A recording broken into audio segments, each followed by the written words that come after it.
এরপরে প্রশ্ন হলো, একবার জাহান্নামে গেলে পরে সাজা ভোগ করার পর জান্নাতে যেতে পারবে কিনা? ভাই, জাহান্নামে যদি কোনো মানুষ যায় অথচ সে মুসলমান, আল্লাহর প্রতি ঈমান আছে, কবিরা গুনাহ করেছে, কোনো পাপে লিপ্ত হয়েছে, এই জন্য সে জাহান্নামে গেছে, তো এই লোক তার সাজা ভোগ করার পর যদি ঈমান তার মধ্যে থাকে, কোনো না কোনো দিন সে জান্নাতে যাবে ইনশাআল্লাহ।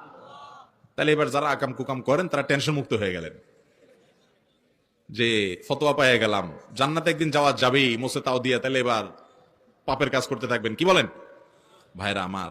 জাহান্নামটা কিন্তু আপনার মামুর বাড়ি না, যত খুশি হয়ে যাচ্ছেন, মামুর বাড়ি না। জাহান্নামের বিবরণ হাদিসের আলোকে, কোরআনের আলোকে যদি একটুও জানেন এবং তার প্রতি ঈমান আপনার থাকে, তাহলে জাহান্নামে যাওয়ার কথা তো দূরের কথা, জাহান্নামের ধারে কাছে আঁচ গায়ে লাগানোর দুঃসাহসও কোনোদিন করতে পারবেন। আল্লাহুম্মা আজিরনা মিনান নার। আল্লাহ আমাদেরকে জাহান্নামের আযাব থেকে আপনি পানাহ দান করেন।